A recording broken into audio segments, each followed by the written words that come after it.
De parler de la paracha qui traite de Lech Lecha et l'Artsecha, va vers ta terre. Je commencerai plutôt par quelque chose d'assez banal. Et bien, tous les jours on mange. Et après qu'on mange, l'usage est de dire le Birkat Hamazon. Donc on va essayer ensemble d'analyser les 3 premières brachot du Birkat Hamazon. Comme on le sait, la première, Azan et Takol. Donc je viens de manger un sandwich tunisien dans un resto à Montmartre. Et je dis merci mon Dieu qui nourrit toutes les créatures. Jusqu'à présent, on voit bien le rapport avec l'acte que je viens de faire et la bénédiction. La bracha suivante, à la Haaretz va l'Amazon. Je te remercie mon Dieu pour la terre et pour la nourriture. Évidemment, de quelle terre s'agit-il? Pas de la France, mais la terre par excellence, la terre d'Eretz Israël. Là, on ne voit plus tellement le rapport avec le bon casse-croûte tunisien que j'ai mangé à Montmartre et Eretz Israël. Et la troisième bracha, alors là, c'est le comble. Baruch ata Hashem, boné binyan Yerushalayim. Béni soit-il l'Éternel qui reconstruit Jérusalem. On a l'impression d'être totalement dans les nuages. Qui donc a formulé une bracha si anachronique avec cet événement? Eh bien, il s'avère que c'est tout à fait en relation avec ce que tu viens de faire. Car lorsque tu manges, c'est pour survivre. Donc, merci mon Dieu de me donner de quoi manger pour survivre. Mais à vrai dire, à quoi bon survivre, toi, en tant qu'individu? Toute ta raison d'être est de renforcer ton peuple. Toi, en tant qu'individu, tu n'as d'importance que par le fait que tu constitues un des éléments essentiels, peut-être, de la nation d'Israël. Et la nation d'Israël, par excellence, évidemment, se trouve en Eretz Israël. Lorsqu'on est en exil, c'est un châtiment suite à nos fautes. Le paroxysme de la réussite du peuple d'Israël, évidemment, est en Eretz Israël. Donc, j'ai mangé, c'est bien, je suis bien content de vivre, mais le but de cette nourriture est de renforcer mon peuple.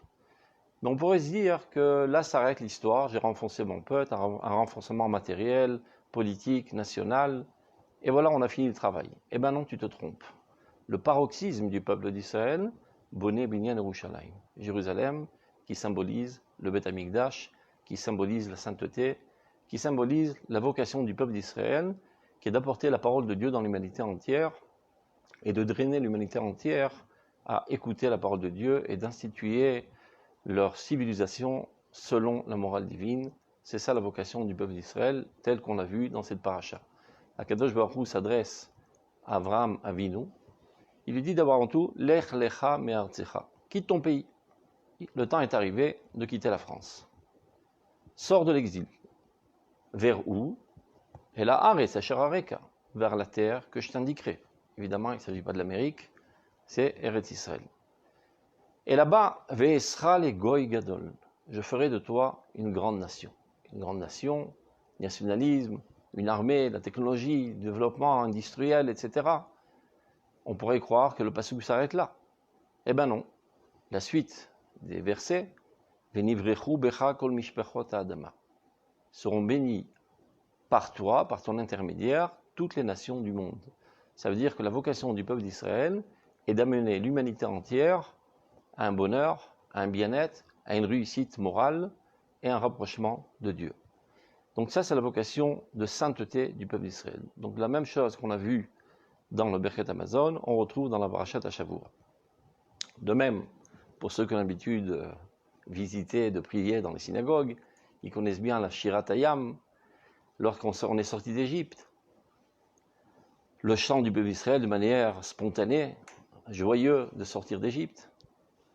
Il y a marqué là-bas, Nahita behazdecha amzu ga'alta, ce qui veut dire, tu as dirigé par ta bonté ce peuple que tu as délivré. Donc il s'agit pour l'instant d'une délivrance matérielle, physique, nationale. Mais après, il y a un passage plus important. Nehalta be'ozzecha et nevekoshecha. Tu as guidé par ta puissance ton peuple vers la demeure de ta sainteté, c'est le Beth Amikdash. Donc on voit toujours cette sortie de l'exil en 2 temps. Un premier temps, sortie de l'exil, qui est un bien en soi mais qui n'a qu'une dimension matérielle, physique, nationale, politique. Et après, le paroxysme de cette sortie, et pour arriver finalement à la concrétisation de la vocation spécifique du peuple d'Israël, qui est la sainteté, pour être exemple à l'humanité entière et la mener tout entière à la connaissance de Dieu. Maintenant, ceci doit se faire d'Afka dans ce sens et, on va dire, en composition totale avec ces deux éléments. On sait que Shlomo HaMelech, qui était un roi qui régnait à l'époque sur un empire extraordinaire, qui avait une influence universelle, a attiré la curiosité de toutes les autres nations. Et voilà que la reine de Saba, qui elle aussi était une reine très très puissante, est venue lui rendre visite à Jérusalem pour essayer de comprendre quel était le secret de sa réussite. Alors Shlomo lui fait le tour du patelin, il lui montre le développement industriel, technologique, militaire, etc. Jusqu'à là, elle n'était pas trop étonnée et emballée parce qu'elle aussi, elle avait des choses semblantes. Et voilà qu'à un certain moment, il y a marqué « Velo ayaba od ruach ». Elle n'avait plus de souffle. Elle en est restée bouche bée. Qu'a-t-elle donc vu ? Batar et olato shel Shlomo. Elle a vu un chemin, un pont, qui reliait le palais de Shlomo HaMelech, le roi Salomon, au Beth Amikdash. Alors là, ça lui a fait erreur, tilt, je ne comprends plus rien. Jusqu'à là, j'ai tout compris. Armée, technologie, industrie, agriculture, force, tout ça je comprends. Mais quel rapport y a-t-il entre tout cela, entre la gestion nationale d'un peuple, voilà le palais, et la sainteté du Beth Amikdash? Chez nous, ce sont deux choses totalement séparées. Donner à César ce qui appartient à César, et donner à Dieu ce qui appartient à Dieu. En d'autres termes, la gestion réelle, politique, nationale de la nation, ceci appartient à ce qu'on appelle le laïc, la religion, la morale, ça appartient au divin, ça c'est pour le temple, le Beth Amikdash. Mais comment peut-il y avoir une harmonie entre les deux? Il dit Shlomo, c'est exactement le secret de notre réussite. Car nous, le peuple d'Israël, nous puisons toute notre force d'Akadosh Baruch Hu, de la sainteté. En puisant notre énergie de la sainteté, c'est là que nous arrivons avec toute force pour la construction réelle et concrète de ce monde. Et c'est ça tout le chidouche du peuple d'Israël, tel qu'on le voit dans la paracha de la Shavua de cette semaine, lorsque Avraham Avinu réussit de manière brillante à exterminer les 4 rois qui s'étaient pris, alors il leur a couru après, etc. Lorsqu'il revient, Malki Tzedek Melech Shalem, le roi de Jérusalem de l'époque, qui s'appelait Malki Tzedek, Otzi Lechem Veyain, donc il lui offre du pain et du vin.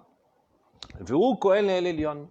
Jusqu'à présent, c'était lui le prêtre spirituel absolu de l'humanité, incontestable et incontesté. Vayivalchu vayomar, Baruch Avram le'el Elyon kone shamayim va'aretz. Béni soit Abraham, au Dieu suprême qui acquiert les cieux et la terre. Jusqu'à présent, la perception du divin était de dire que Dieu se trouve dans les cieux. Et ce monde se dirige de manière hasardeuse. Et il y a une déconnexion entre la matérialité et la spiritualité. Voilà que Avraham Avinu apparaît sur la scène avec un renouveau de l'histoire. L'union totale entre les cieux et la terre. Nous servons à un Dieu qui connaît Shamayim Va'aretz, qui acquiert les cieux et la terre et qui compose entre les deux et qui construit une harmonie totale entre les deux. Ça, c'est un ridouche. Alors il lui dit, tu es plus grand que moi, je te donne le sceptre de la gestion de l'humanité.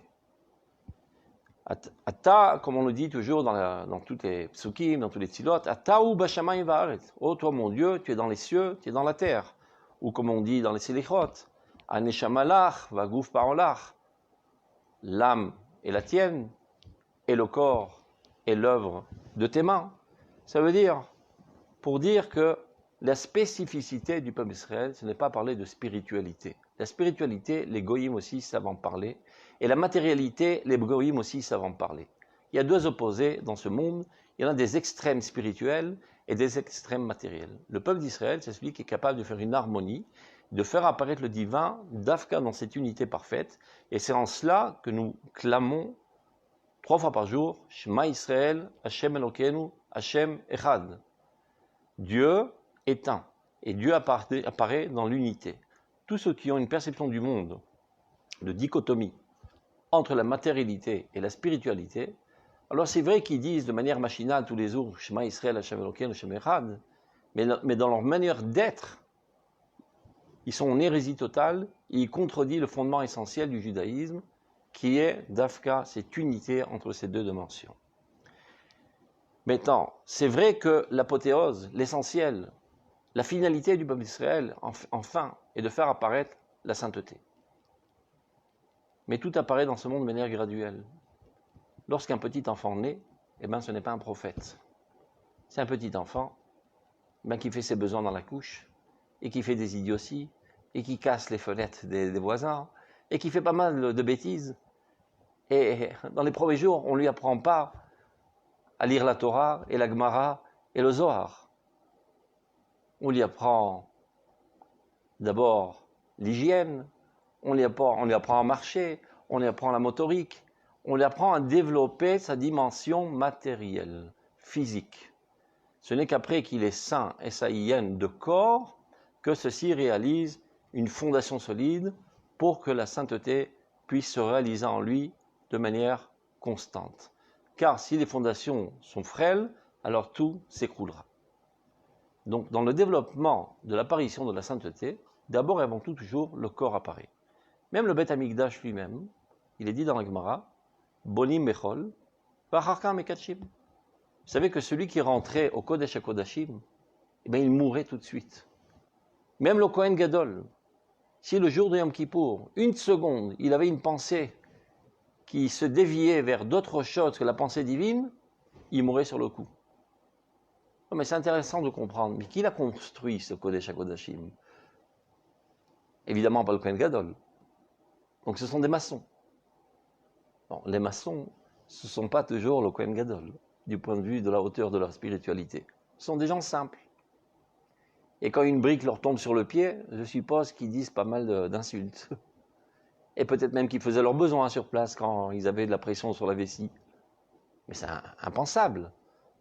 À l'endroit même du Kodesh et Kodashim, se sont baladés des simples gens avec des comportements vils. Eh bien oui, dit la Gemara. Bonim bechol, vacharkar mekachim. On construit d'abord dans le chol, dans la laïcité, dans la matérialité dénudée de spiritualité. Ce n'est qu'après que sur cela, on construit un second étage bien plus important de la sainteté. De même, l'âme qui est toute sainte, qui vient du ciel, elle apparaît dans un embryon, dans le fœtus fécondé. Et bien là-bas, elle est un petit peu à l'étroit, elle ne s'exprime pas tellement. Elle patiente, elle attend que le corps se développe, elle accompagne dans son développement d'hygiène, d'intellectualisme, etc.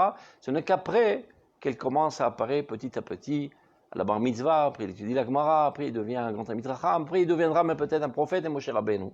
Mais dans ses premiers pas, c'est un petit enfant. Alors de même, la Géoula du peuple d'Israël, qui est finalement le dévoilement total de la divinité dans ce monde, ne peut se faire aussi avec un coup de baguette magique. Il y a tout un processus de teshuva, du plus bas étage jusqu'au plus haut étage. Comme on le voit dans la paracha de Nitzavim, ceux qui ont les livres pouvaient ouvrir, dans le livre de Devarim, chapitre 30, les pasouks disent la chose suivante. Veshavta ad Hashem Elokecha. Ça, c'est le titre du chapitre, qui veut dire tu retourneras jusqu'à l'Éternel ton Dieu. Veshamarta bekolo, et tu écouteras sa voix, sa parole. Kechol asher anochi mitzavecha, tant que je te l'ordonne. Ayom. Ata ou vanecha, toi, tes enfants, bechol evafra, de tout ton cœur, de toute ton âme. Top. Donc ça, c'est le titre. Comment le peuple d'Israël fera teshuva. Donc on s'attendrait que le passouk après parle de la mise des téphilines, de préserver le Shabbat, la taharat hamishpacha. Eh ben non. De quoi le passouk après parle? Veshav Adonai Elohecha Tchevutra. Dieu ramènera tes exilés. Verichamecha, et aura pitié de toi. Veshav Ikebetzra Mikol Ha'amim. Il te réunira de toutes les nations. Asher Efitzra Adonai Elohecha, dans lesquelles Dieu t'avait dispersé. Im yeh nidachacha b'iksei hashamayim, misham ikabetzra Adonai Elohecha. Quand bien même tes prisonniers, tes exilés se trouveraient aux confins des cieux, de là-bas, Akadosh Baruch Hu te ramènera. Ve'viacha Adonai Elohecha el haaretz asher yashu avoter averishta. Et l'Éternel ton Dieu te ramènera vers la terre qu'avaient hérité tes ancêtres, et tu la conquériras. On commence à s'étonner là. Mais de quoi il parle exactement? On s'attendait à ce qu'il parle de Teshuvah. Finalement, il parle du retour des exilés en Terre Sainte. Ce qu'on appelle le Kibbutz Galuyot, la réunion de tous les Juifs dispersés dans le monde. Mais quel rapport avec la Teshuvah, diraient certains religieux? On continue. Ve'etifra virbecha. Il améliorera ta situation là-bas. Me'avotera, encore mieux que tes ancêtres, c'est-à-dire avant la sortie en exil. Et là, en arrivant en Eretz Israël, Dieu circoncira ton cœur.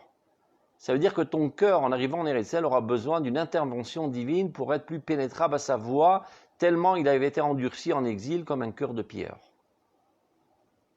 Vek levav zaracha, et là une autre intervention, la deuxième génération, tes enfants en Eretz Israël.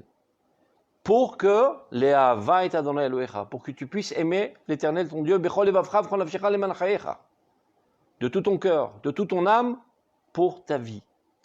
Venatal Adonai Elohecha et kol alot haele al oivecha, et Dieu donnera tous ces malédictions sur tes ennemis, valson echa, et tous ceux qui te haïssent, asher edavucha, qui t'ont poursuivi, qui ont cherché ton mal.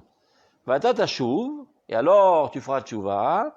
Veshamata bekol Adonai, tu écouteras la parole de Dieu. Ve'asita et kol mitzvotav, et tu accompliras toutes ces mitzvot. Asher anochi mitzavecha hayom, que je t'enseigne aujourd'hui. Ve'oticha Adonai Elohecha b'chol ma'aseh yadecha, Dieu te fera réussir dans toutes les œuvres de tes mains. Bifri bitnecha, c'est-à-dire vos femmes accoucheront.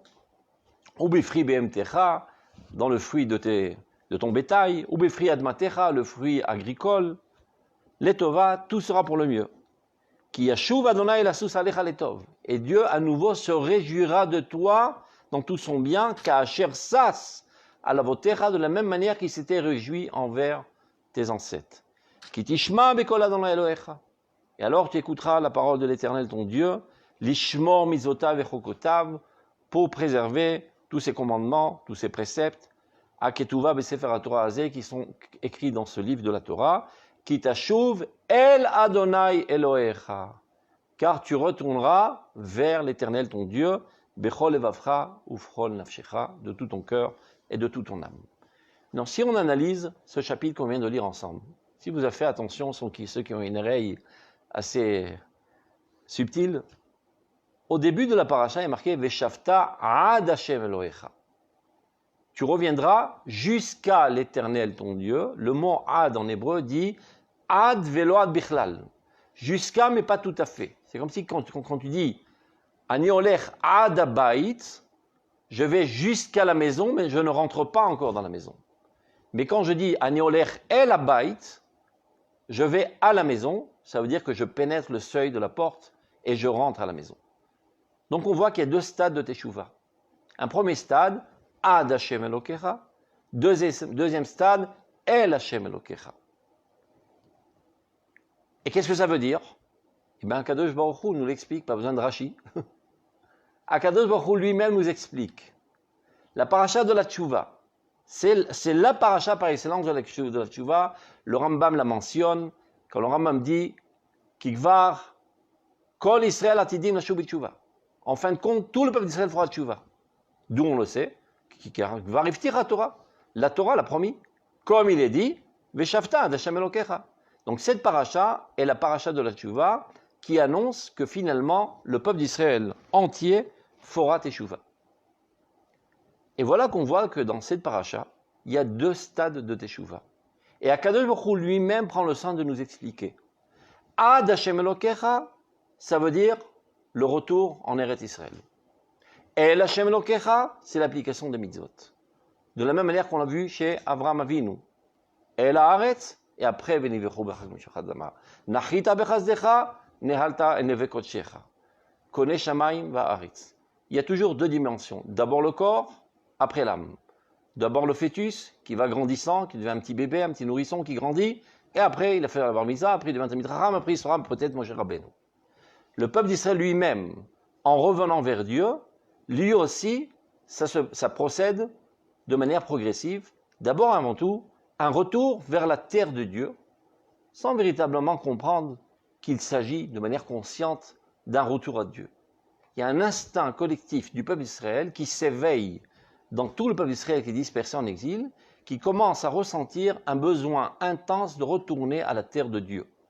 D'ailleurs, si vous le savez, le sionisme d'Herzl, à un certain moment, a proposé d'aller en Ouganda. Et si tout le but était de sauver la peau des Juifs des pogroms, a priori, Ouganda, c'est une bonne solution. Donc, ils ont fait un vote à main levée. De manière rationnelle, on aurait pu supposer qu'ils disent Ouganda. Finalement, ils ont tous éclaté en sanglots. Ils ont dit Imeshkachech Yerushalayim Tishkach Yemini. Oh, si je t'oublie, Jérusalem, que s'oublie ma droite. Ça veut dire que, bien que de manière consciente, au niveau de leur conscient, pour eux, ils ne comprenaient en cela qu'un sauvetage physique de leur corps des pogroms d'égoïme, mais du plus profond de l'âme collective du peuple israélien, ce qui a mené à ce processus, c'est un retour à Dieu. Et lorsqu'il y a une proposition maintenant réelle de détourner cet itinéraire de l'histoire divine, alors le peuple d'Israël éclate en sanglots et il dit Imeshkachech Yerushalayim Tishkach Yemini. Maintenant, si vous avez remarqué, il y a quelque chose d'assez extraordinaire dans cette paracha. Il y a marqué Imiye nidachacha bikse hashamayim misham ikabetzcha Hashem Elokecha. Qu'est-ce que ça veut dire? Il n'y a pas marqué si vous exilés se trouverez aux confins du monde, mais aux confins des cieux. Vous avez déjà vu des Juifs dans les cieux, je ne sais pas, dans la Lune, à Jupiter ou à Mars. Qu'est-ce qu'il entend par là en disant Bikse Hashamayim? Parce qu'il s'avère qu'il y a certains Juifs qui se trouvent Bikse Hashamayim. Ça veut dire qu'ils ont une approche de Dieu seulement céleste.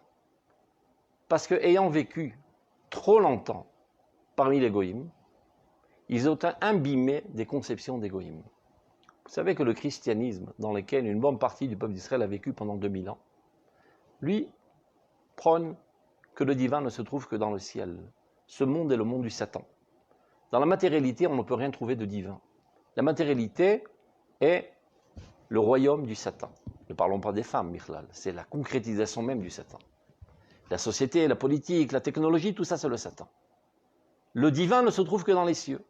Donc, toi, homme saint, si tu veux sauver ta peau, eh ben, timshe tatzmecha. Écarte-toi, sors de ce monde matériel et aspire vers la spiritualité totale. Malheureusement, il y a des Juifs qui n'ont pas profondément étudié les fondements de la Emouna d'Israël et ne se sont adonnés qu'à l'étude technique de la Torah, c'est-à-dire la halakha. Et vu qu'on ne peut pas vivre dans un vacuum, dans un vide, ont été influencés par les conceptions chrétiennes. Et donc, parfois, ils se disent qu'on ne trouve le divin que dans la spiritualité. Alors, tant qu'ils sont emprisonnés dans cette conception, ils se disent que ça peut bien faire la location géographique dans laquelle on se trouve. L'essentiel, c'est de servir Dieu dans la spiritualité. On peut aussi bien servir Dieu à Jérusalem, comme à Paris, comme à New York. Fais ici Eretz Israël, il y a un rabbin qui a dit. Parce que c'est quoi Eretz Israël? C'est une dimension spirituelle. Donc, peu importe où ça se trouve, on peut y accéder même de manière spirituelle. S'il y a des gens parmi toi qui seront totalement isolés, totalement écartés à cause de leur conception erronée, pseudo-spirituelle, qui n'appartiennent pas au peuple d'Israël, eh bien même eux, je me chargerai de les ramener. Et ne vous en faites pas, Dieu a les bras assez longs pour construire des fois des circonstances adéquates pour amener les Juifs à la raison. Donc, pour terminer, parce qu'il est déjà tard, on m'a dit de terminer à 28, on espère de tout cœur que nos chers frères qui sont encore en France commencent à comprendre que Dieu est en train de secouer le tapis sur lequel se trouvent les Juifs en exil, avec toutes sortes d'événements dramatiques et catastrophiques dans l'univers entier, le corona, etc., l'islamisme, on ne dit pas ça pour faire peur aux Juifs, mais que parfois, lorsqu'on est un petit peu embourbé dans le quotidien, métro, boulot, dodo, on oublie notre vocation, et Dieu se charge de nous mettre un réveil, non pas qu'on fuit l'exil, mais qu'on soit amouraché de Dieu, et qu'on revienne à la terre de Dieu de tout cœur. Donc si des fois on est trop empêtré dans l'exil, Dieu nous aide un petit peu. Il fait basculer un petit peu le sol sur lequel on se trouve pour qu'on comprenne qu'on est un cheveu dans la soupe, on n'est pas dans notre élément naturel. Et le temps est arrivé à rejoindre le peuple d'Israël qui revit déjà depuis 100 ans, qui est en train de retranscrire la Bible. Sachez que, Bezrat Hashem, peut-être dans 100 ans, au moins que ça, les prophètes qui apparaîtront dans le peuple d'Israël écriront cette époque, cette épopée extraordinaire que nous sommes en train de vivre aujourd'hui, et on se rendra compte rétroactivement que nous sommes aujourd'hui les bâtisseurs de l'histoire d'Israël et les précurseurs même de l'avenir du peuple d'Israël, de l'avenir de l'humanité entière qui va retourner vers Dieu. Donc on termine par le pasouk Vaya bayomahu itaka beshofar gadol. En ce jour-là, un grand chauffard sonnera. Et tous ceux qui sont perdus en terre de Ashur ou en terre de Mitzrayim. Ashur, c'est ceux qui sont dans la biennaisance. Osher, ils sont perdus parce qu'il y a trop d'argent. Donc ils se laissent oublier, ils sont sur la marmite d'argent, ils ont des difficultés à quitter. Et bien aussi, il faut les déconnecter de l'exil. Et d'autres, Miskenim, sont Beret Mitzrayim, dans des pays dans lesquels il y a énormément de malheur pour le peuple d'Israël. Peu importe, même ceci et même cela, Vishtahavu Lashem Barakodesh Yerushalayim, se prosterneront tous en Eretz Israël, Bekarov, Biamenu, Mamash. À très bientôt, on espère vous voir, on vous attend les bras ouverts à Jérusalem. Kol Tov. Yavatov, Toda Rabbo, Rabbi Sevi Dushan, Toda Rabbo, Abraham. Voilà, restez connectés pour la suite de la soirée, on va rejoindre l'exceptionnelle émission qui est partagée par toutes les communautés de France qui participent à cette soirée. Voilà, bonne soirée à tous et restez connectés. Toda Rabbo, Rabbanim, Shabbat Tov.